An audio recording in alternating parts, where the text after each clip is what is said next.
A simple woman stepped onto the plane wearing a cotton hoodie, faded jeans, and sneakers. The first-class attendant looked her up and down, eyes narrowing. "Ma'am, economy is that way," she snapped. The woman clutched her boarding pass. "I'm supposed to be in seat 1A. The attendant smirked. "Not today, you're not." And just like that, they kicked her out. But what they didn't know was who her husband was. The humiliation didn't hit her all at once. It crept in slowly, like a chill through a cracked window, settling in her chest as she stood frozen at the entrance of first class. The flight attendant, tall, polished, and sharp-tongued, had already moved on to scanning the next passenger's ticket, brushing her off as though she were a problem, not a person. "Ma'am, you need to move," the attendant snapped again, loud enough for everyone nearby to hear. Heat rushed to the woman's cheeks as she raised the boarding pass in trembling fingers, her voice barely above a whisper. "But this says seat 1A. The attendant sighed with theatrical exhaustion, snatching the pass and scanning it, then staring at the screen with practiced skepticism.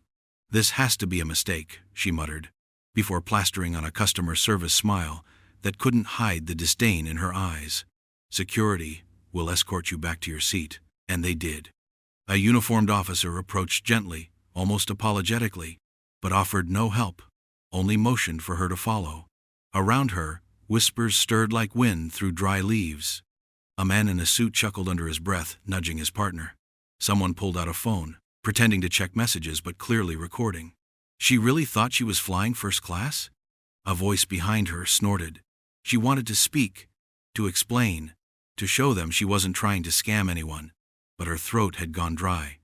She walked back through the narrow aisle of first class, past polished shoes and designer handbags, back into the dimmer, cramped space of economy. Her seat was near the rear of the plane, row 26, beside the bathroom. She sat down slowly, knees trembling, eyes fixed on the seat in front of her. She didn't cry, not yet. But her hands clutched her phone like a lifeline, her knuckles white from the grip. She stared at the screen, then typed a short message to her husband. "Hey, they didn't let me stay in 1A. I'm in economy. It's okay. Please don't make a fuss. I'll take another flight if needed. Love you." She hit send, feeling a pit grow deeper in her stomach. Passengers passed by, throwing glances at her like she was a fraud, a con artist, who tried to sneak into a world where she didn't belong. She took a deep breath and looked out the window. The runway shimmered in the distance, heat dancing off the tarmac. Her mind drifted. A flashback bloomed, her kitchen small but warm, with sunlight pouring through lace curtains. She remembered chopping vegetables barefoot, the smell of fresh herbs, the laughter in her husband's voice as he walked in from the garage. Even after all his success, he still loved the little things, her garden, her simple meals, her presence. He'd offered her designer clothes, a personal shopper, private stylists. She declined every time. She liked thrift stores. She liked privacy. She liked not being recognized, not being followed. He once joked that if she wore a potato sack to a gala, he'd still think she was the most beautiful woman in the room. And maybe that was true, but in moments like this, it didn't feel like enough. Her phone buzzed, his name flashing on the screen. She didn't answer. She couldn't. What would she say? That she was embarrassed? That she'd been treated like dirt? That she felt like a child being scolded in front of a class? The plane still hadn't taken off. The overhead bins creaked as other passengers loaded in. A flight attendant passed by, eyes sliding over her as if she were invisible.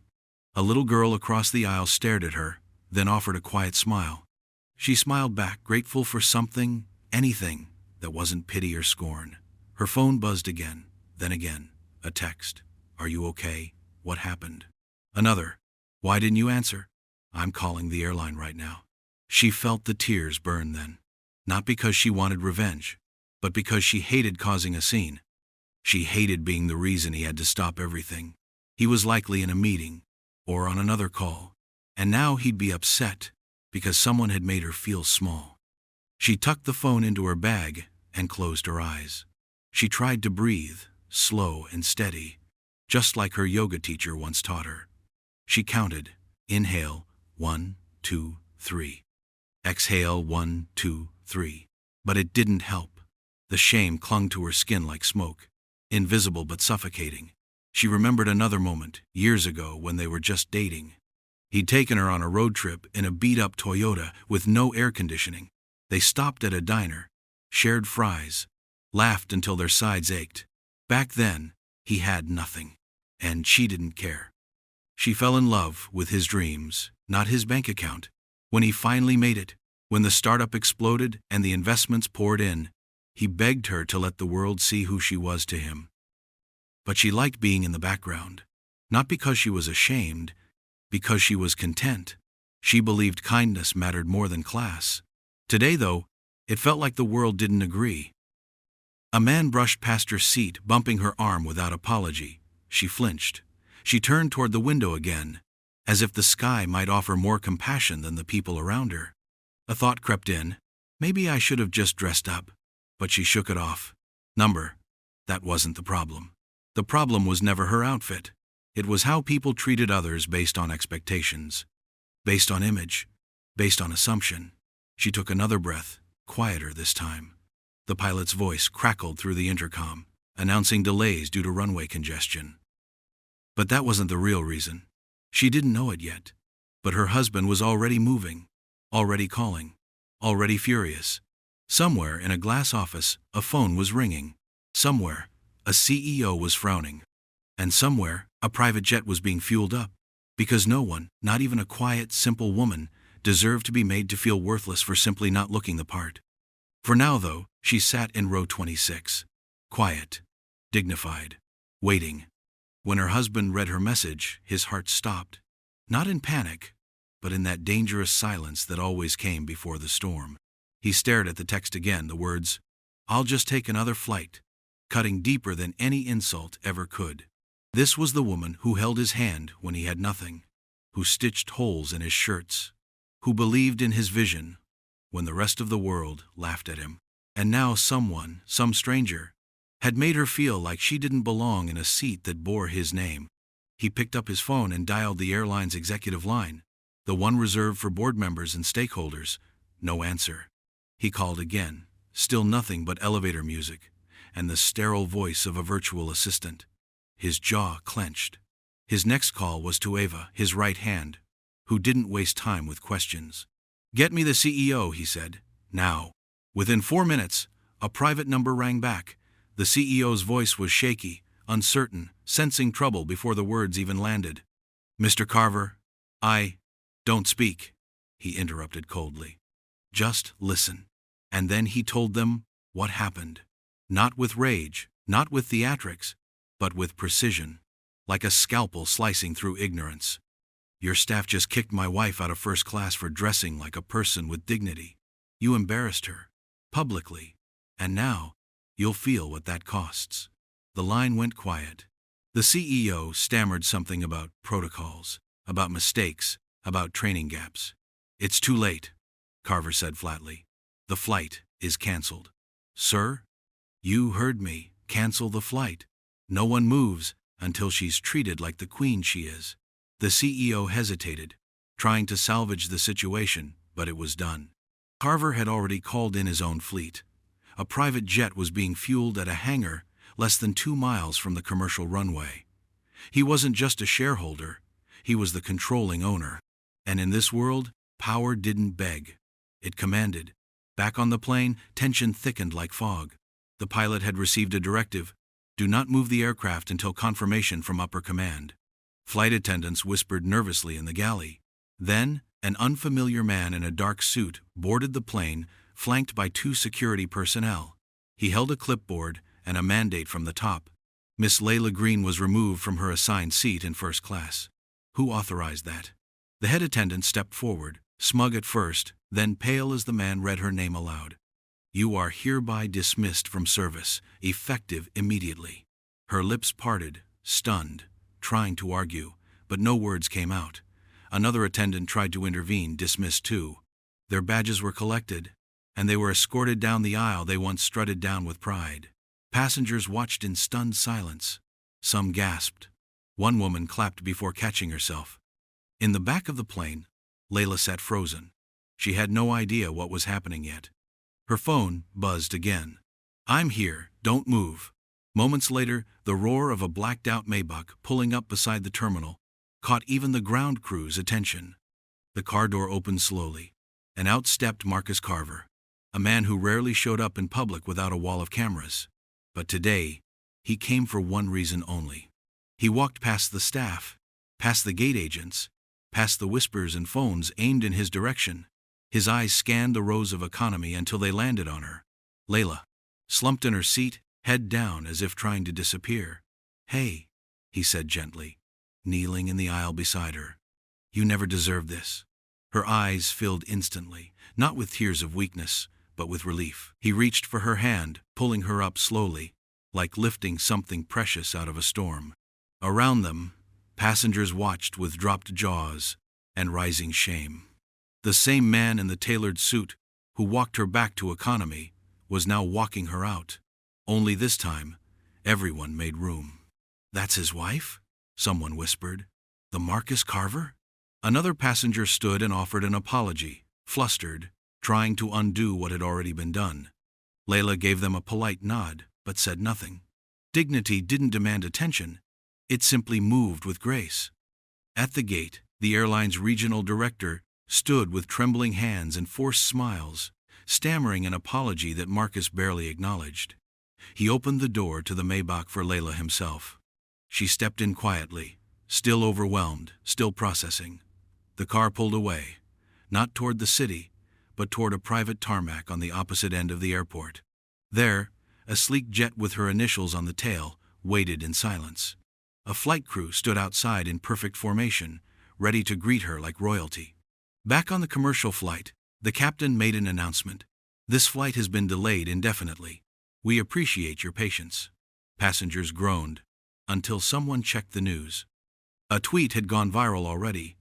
Marcus Carver just canceled an entire flight because his wife was kicked out of first class. Respect. Another tweet. Staff fired on the spot. Private jet sent for his queen. That's real love. Phones lit up. Opinions poured in. Some people applauded. Others reflected. And a few shifted uncomfortably in their seats, remembering the looks they gave her. Meanwhile, as the jet engines purred softly in the background, Marcus looked at Layla and whispered, "Next time, I'm flying with you. And if anyone looks at you sideways again, I'll buy the whole damn airport." She laughed through the remnants of her hurt, holding his hand tightly. It wasn't the grand gestures that mattered. It was that he saw her pain, and he did something, not to show off, but to make it right. To remind the world, respect should never be earned by labels, but by humanity. And today, the world was about to learn that lesson. As the polished steps of the private jet lowered to the tarmac, Layla hesitated for a moment, still holding Marcus's hand, still unsure if she belonged in a world so suddenly adjusted to honor her. The sun was beginning to dip behind the clouds, casting the runway in a golden hue, soft and quiet, like the moment itself. A crew of 5 stood in formation near the jet's entrance, dressed immaculately, eyes forward, posture perfect. But when she approached, they didn't just smile. They bowed slightly. "Welcome aboard, Mrs. Carver," the captain said, voice sincere. No hint of rehearsed flattery, just respect. Layla smiled softly, returning a kind nod, and murmured, "Thank you," with the same warmth she'd use at a coffee shop. As they entered the jet, the interior greeted her like a sanctuary. Creamy leather seats, elegant lighting, flowers arranged thoughtfully by the window. But she didn't gasp. She didn't point. She simply slid her hand along the seat and whispered, "Too soft. I'll fall asleep before we take off." Marcus laughed gently and kissed her forehead. "Then sleep," he said. "You've earned it." The attendants offered her champagne, which she declined, asking instead for a glass of mint tea. They smiled and hurried off. She sat near the window, fingers curled under her chin, watching the main airport disappear behind them.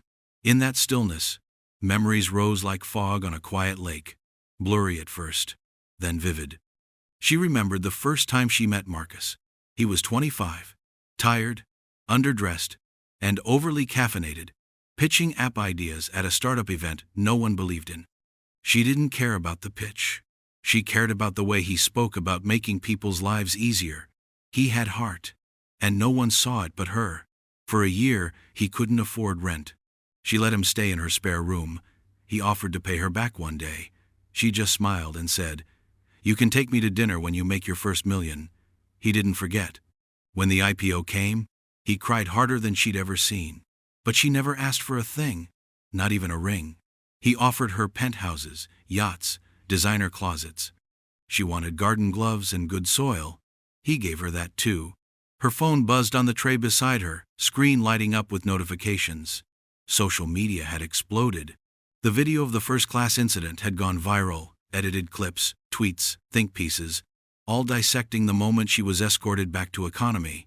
But what spread faster was what happened after. The firings, the canceled flight, the private jet, the husband who showed up, not with ego, but with purpose. But more than that, people were talking about her. A woman who never raised her voice, who never insulted anyone, who simply walked with quiet dignity, while the world tried to tear it from her. Comments poured in. "I hope my daughter grows up to be like her." She didn't clap back. She didn't post rants. She just stood tall. Power isn't loud. It's how she walked back down that aisle and still smiled at a child. The airline scrambled. Within 48 hours, they issued a public apology across every platform, taking full responsibility and promising sweeping internal changes. But the apology felt more like damage control than remorse. The public didn't forget. Stocks dipped. Customers canceled bookings. And in an unprecedented move, the company announced a full rebrand. New uniforms, new service policies, and a $10 million donation to multiple foundations, starting with one Layla had co-founded quietly years ago, supporting women re-entering the workforce. When asked for comment, Marcus gave a single powerful statement. "This is not about wealth. This is about dignity. No one should be treated as less because they look different than you expect." But Layla never gave a press interview. She didn't start a podcast or a brand deal or a TED Talk. She just went home. Back to their quiet estate on the outskirts of town, where roses climbed the fences and tomatoes bloomed in neat rows. The next morning, before sunrise, she was in the garden again, barefoot, apron tied, digging her fingers into the soil. The birds sang like they always did. The wind danced through the trees, carrying no headlines, just peace. She watered her plants, checked her compost, and waved to the neighbor walking her dog, as if nothing had happened, as if the world hadn't just seen her crowned queen of quiet resilience. But maybe that was the point. She didn't need to be seen. She just needed to be real. And in a world obsessed with appearance, her strength came from something deeper, something they couldn't take away, no matter how loudly they judged her. Still simple, still kind, still powerful in her own way.